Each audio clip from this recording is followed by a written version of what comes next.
This week's episode is sponsored by Hope Beauty USA. You can check them out at hopebeautyusa.com. Use code CrowningMoment at checkout for 10% off your order. Welcome back, everyone. Before we get started with our interview question of the day, remember to listen, pause, and then answer for yourself. What is something that you are passionate about, and how can you educate others on the topic? We are officially on YouTube. If you are listening out there on any of those social media platforms and want to get to something a little bit quicker, YouTube is your best bet. Definitely subscribe to the Crowning Moment Podcast channel, as well as put that ring notification on so you'll know every time that I post. Our updated posting schedule will be 5 p.m. Eastern Time on Monday, so make sure you're checking out Crowning Moment every Monday.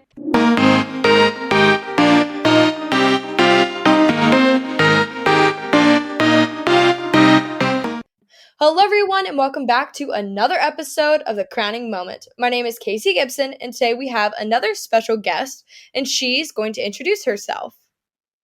Hey y'all, my name is Bethany Thomas. I'm super excited to be here today. I have been a pageant girl since the age of 3, and I took a break from the competition side to get married and have children. During that time, I stepped into a little directing and also judging, which I love. But now I'm ready to take my step to the other side of the table again and get back into competing. Awesome. Well, Bethany, I'm so glad that we can sit down and chat today. We actually had the opportunity to get connected when you were at a pageant a few months ago and you were doing hair and makeup with Corey King and I. I love me some Corey, and so I was so happy to meet you through that experience. And so I'm so glad that the listeners can get to know you just like I have. And I want to jump in and talk about, what made you want to come back to pageantry and what has that journey looked like for you coming back into it? Yeah, well, just to touch back on meeting you and Corey, oh my gosh, y'all made the whole experience even that much more fun. He is hilarious and you are amazing, and y'all just really make quite the pair. So I had such a good time. I felt like I was getting pampered and it was just amazing. Um, so, for years now, I have wanted to get back into competing. Like I mentioned before, my first pageant was when I was 3, and it was an experience, mainly more for my mom than me because I stood with my back to the crowd. But once I got out the jitters the first time, we were all a go from there. It just became a passion and kind of a hobby for me and my mom through the years. And then got married, and right before I got married was my last pageant. Was I was 26, so it's been a minute. Um, and then during those years of my kids being super young and I was at home with them, I always knew I wanted to get back into the competition side, but I just felt like it wasn't the right time for me. Um, Fast forward, I owned a small business. I owned a fitness studio, and tie that in with owning a small business fitness studio during the pandemic. Things were a little chaotic, as you can imagine, and I felt again like I just didn't have the time to devote to preparing and serving if I was crowned. So now that those things have kind of simmered down a little bit, I'm ready to compete again. And actually, in August, I competed in my first Mrs. pageant. I competed in Mrs. South Carolina Earth. It was in Columbia, South Carolina. And I just loved meeting the directors. They were wonderful. Loved meeting my fellow contestants, and even made an amazing friend who I've talked to almost every single day since then. So I was named first runner up. It was a huge honor for me. And I would say I won because I made a great friend and met you, Casey. So it was a win-win for me. I love it. One of the big things that we were touching on while we were there, because I had just finished doing a swimsuit competition with the pageant that I had just won. And I wish you guys, which I'll post a picture of you, of course, for the headshot of this podcast, but She is the most, like, Bethany is the most fit person I think I've ever seen in my entire life. And so I definitely want to touch on that. You have in the fitness gym and everything, and you are really big on nutrition. So what kind of kickstarted that whole journey for you through fitness and nutrition? Yeah, so I always have loved to be active. I've always loved to eat healthy. Even as a child, I chose to be a vegetarian, had no idea what it meant. Um, I was just born that way. I never was a meat eating little girl. So fast forward to getting married, and then my husband and I decided we were ready to start a family and started our battle with infertility. We had no idea that that was on the horizon. Um, it was at that moment that I look back and think that is what was my pivotal moment into really digging into diet and what effect what you eat has on your body. Um, Whenever we were going through all these things, I was taking medication and I had several procedures, even had surgery, and it turned into a 4-year battle.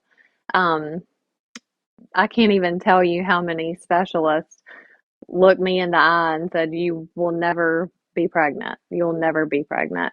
Um, it was after all of that that I decided there's got to be more to it than this. So what can I do? I have to take matters into my own hands, which typically I don't mind doing. But with that, for some reason, I just felt like, they're professionals. They should know and should be able to help me.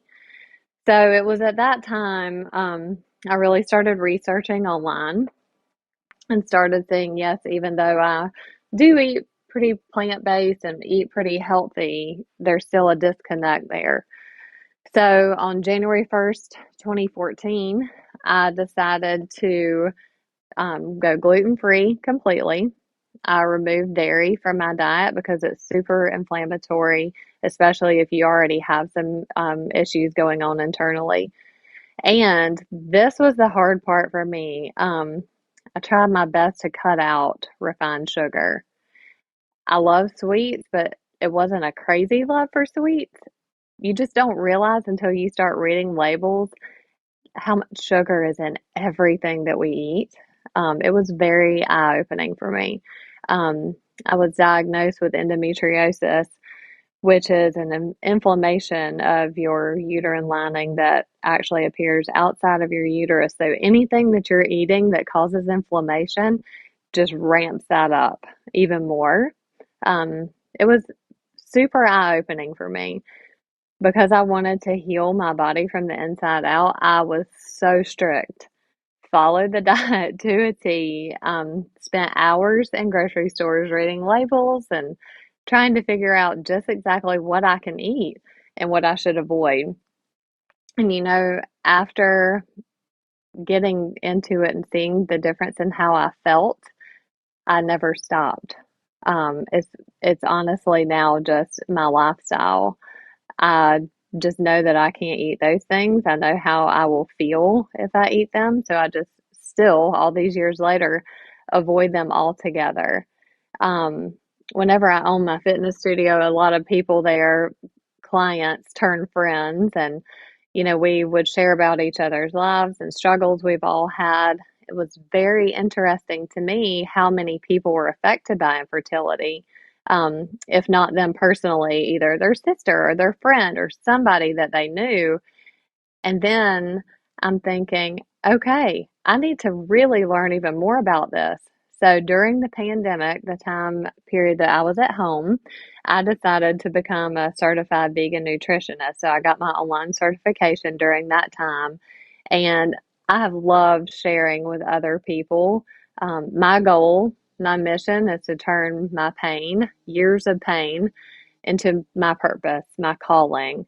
So I truly believe that I went through all of that so that I can use what I've learned over the years and my experience to help other people. Wow, that is amazing. And I know we had touched on that a little bit when you were in the hair and makeup chair getting ready for the pageant, but I didn't know how in depth this was. And I really appreciate you. You're like, I understand these specialists, it's their job. They should know this. But you're like, I still feel like something's not right. And taking it upon yourself to go ahead and be like, okay, like, let me really do my research and make sure I know that is important because sometimes, yes, our medical people have those license. They've gone through years of schooling, but there's always something that they could miss. And so it really is important for you to just listen to your body because you're the one who's living it. You are going through these things and making sure that you understand how the ins and outs of it work. And so I really appreciate you doing that, especially for yourself and thinking on my head. I'm like, yes, if I drink a glass of milk or if I eat a piece of toast, like I immediately bloat and don't think twice. Like it just happens. And that's things is I know my brother is gluten free. He has to be a celiac. And my cousin is gluten free. And so I'm like, it really probably is in the family at this point. And it's something I didn't think about. And, prepping for pageants, it's always like you need to only eat greens, but it's like, it's not because you're starving yourself, it's because it's good for you and learning what's actually good for you and prepping for these even not just pageants for life on your day-to-day basis, it is really important. And so I kept telling you while you were in the hair and makeup chair, I was like, I really need you to be my nutritionist. Like, I really need you because it honestly is going to be very helpful. And I'm glad that people can hear these conversations because sometimes that's not normal. Some people don't go to a nutritionist or they never have been or never thought about it. And so I really appreciate you sharing your story because there are women out there every day going through something that they feel like they may be alone with. And so I'm really glad that they can hear from someone else that, hey, you're not alone. Uh, Us women are going through it too. So I really appreciate that. And with the whole fitness journey and fitness gym, I want to ask as kind of like a fun thing, what is your like favorite style or type of fitness that you like to do to stay active? Oh my gosh. Well, I would say it's a tie. I love to go on a long run. I always have. For me, it's more mental. I love to go jog and just free my mind. I love to be outside, especially this time of the year when the leaves are gorgeous, the air is nice and crisp. I don't know. It's just the whole experience for me. I love it. And I also love weight training. I don't lift heavy. I'm more of a medium weight, and I love just the toning effect that it has on my body. So it's good. I love the mental part of running, and then I also love being in a studio, in a group class, and doing weight. So it's a tie for me. I love that. That's one of the things is, like, trying to find, like, your specific area you enjoy. Definitely that weightlifting. I joined, I'm a part of the F45 gym near my apartment. I love that, and I love the team aspect of it, working out with other people. It keeps you really motivated to wanna keep going back because sometimes going to the gym by yourself can be really intimidating, especially going into these big, chain gyms like Crunch and, Planet Fitness, all of those ones, Gold's Gym, like, they're really intimidating sometimes, so definitely having that strong group, almost like that family aspect with working out really does help, and yes, sometimes it may be expensive, but it is really rewarding, and that's the thing you have to remember at the end of the day, you're like, "I'm here for my mental health, to have my social time, to meet friends, meet people," especially moving to a new area, I didn't know anyone, and so now I can be like, "Oh, yeah, I have, this person, this person, this person I know from the gym that we can, grab a drink after work or go get food," or even when we have to do events together, like, I do the social media for our gym, so it's seeing them and doing events together is so fun because then you're starting to learn different things about each person's life, like, they thought it was so interesting that I did pageants and that I have a podcast, and they're like, "That is the coolest thing, we've never met someone like that." I'm like, "Well, this is" having that family aspect. Yeah, and, like, having that family aspect where you get to meet different people and have all like, most of the people I live around are nurses, and so if I'm sick or if I have an issue, I can call a friend, "Hey, here's my symptoms, what can I do about this?" And so it's really nice to have that, especially in being in the pageant world, it really does work like that, and you said meeting your good friend at Earth USA for South Carolina, North Carolina, like, making those friends in the pageant world really do last a lifetime. It really does, and, I always say there's always a bad seed in the group, but you gotta really weave through it to find those good ones, and they really do stick thick and through with you for everything. That is so true. One thing that I even tell my kids and my friends, it's like, as long as you're staying true to yourself and being real, your people will find you. It's like you're a magnet for people who are real and genuine, just like you. I could tell when I met you. Oh, well, I appreciate that. Thank you. And that is the truth. Like being your true authentic self is so important. I just know like when I started in pageantry, I know you may have done it a little bit longer than I have, but Just a little bit. just a little bit. But starting in pageants for me, like I always felt like I had to be this perfect cookie cutter style pageantry. They call it a pageant patty because I was so worried that, maybe if I didn't act like this, I wouldn't be crowned.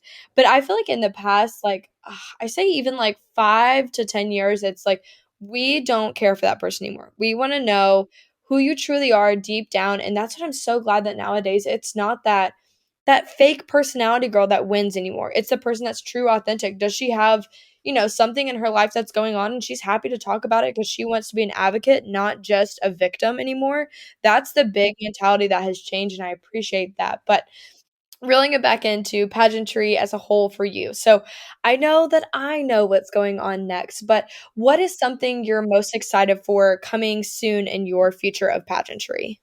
Yeah. So after competing in my first Mrs. pageant in August, I loved every minute of it. It was so much fun for me to get back on that side. And I have the type of personality that works well with a goal set in front of me. I need that. I need something to work towards and something to get excited about. So of course, after the pageant, I'm like, okay, what's next? I've got to do another one.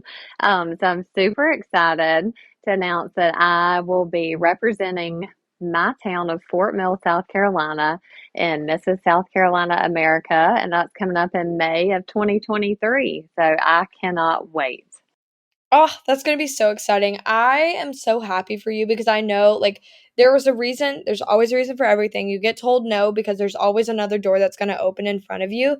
And so I'm really excited for this moment for you because it's gonna be a big one. And you have a lot of things that, one, people can either relate on and hear you out on because the things that you've gone through in life, the journey you've taken, like it's just going to be such a great thing that you can advocate for and talk about at these pageants, especially in that interview. It's going to be a whole moment that I'm glad that people get to hear more about you and from you.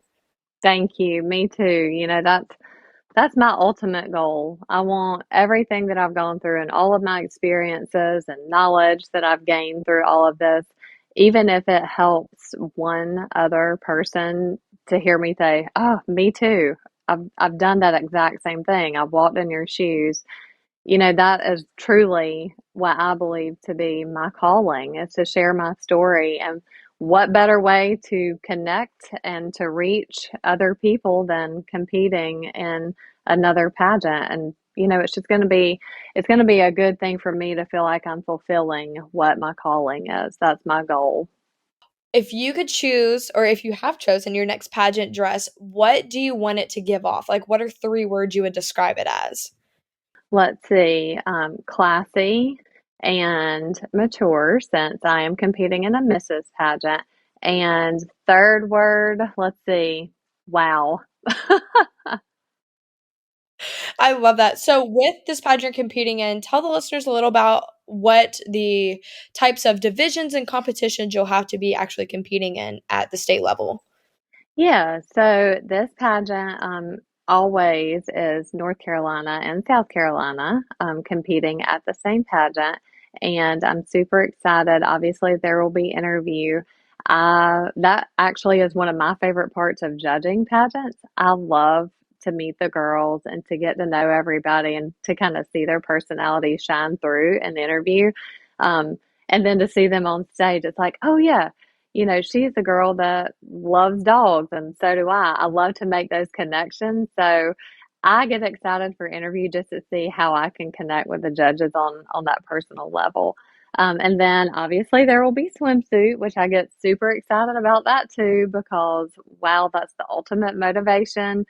You want to feel your absolute best whenever you're competing in swimsuit. So I get really excited about that. And I'm already thinking about colors and what I want my swimsuit to look like.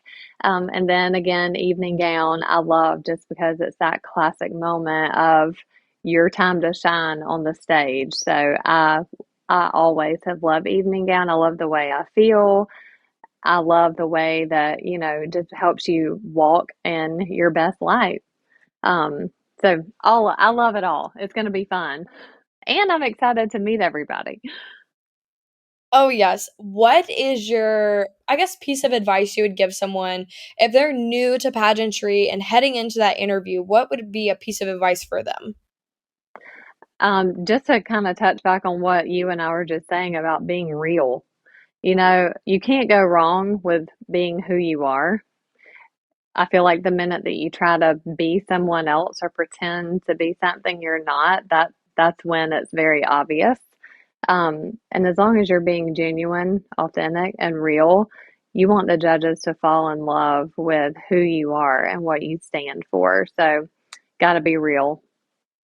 I absolutely love that. That's the one thing that if people get anything from this podcast, it is, as time and time again I preach on here, is be your true authentic self. And if you're not the one for them, there's something else out there for you. What's for you will not pass you by. I love that quote. Yes. I feel like this past year, I've heard it so many times, like, time and time again, I've seen it on Instagram, like, I feel like if you could label the pageant world as one little piece of advice this year, it would be what's for you will not pass you by, because it's so true. You can get told no and no and no, and then on that 4th no, it could be your yes. It could be your moment, and that's what you've been waiting for and preparing for so hard for so long, and I know for me, that definitely has been the thing, and so just like for you, Bethany, I really hope that this next one is going to be your final moment yes, because you need it. Oh, I hope so too. Thank you. Absolutely. Well, we've come to that point in the podcast where I like to ask everyone the same final question. Are you ready? I'm ready. Alrighty. In what way has pageants positively impacted you? The first word that comes to my mind is confidence. Obviously, whenever you're competing, you want to have confidence on stage. But I feel like it goes even past that. Your confidence just in your everyday life, whether you're at work or you're making a presentation at school or you're meeting somebody that could be a new friend, you're interviewing someone. I mean, at just about everything we do, if you have confidence and you have that poise and personality of being real, you're going to shine no matter what you're doing. I feel like with pageantry, you're just kind of chiseling that whole persona to be sharp and building your confidence with every single time that you compete. So confidence is the word that just jumps right into my brain. I love it. Well, Bethany, I'm so glad that we can sit down and chat today. I know this is one we definitely been waiting for, and I'm so excited to see what the future holds for you and what you're going to do. I'm just really excited. I'm glad that I can be a part of your journey and be cheering you on the sidelines, waiting for you to have your big crowning moment. And I'm just so glad, and I'm glad that the listeners can hear a little bit more about you and your journey through pageantry, and they can also follow you. But before we sign off, what is your social media so that they can follow you? And if they have some, similar situations they're going through, that they can also reach out to you on. Yeah, that would be awesome. So my Instagram is mrs.bethany.thomas.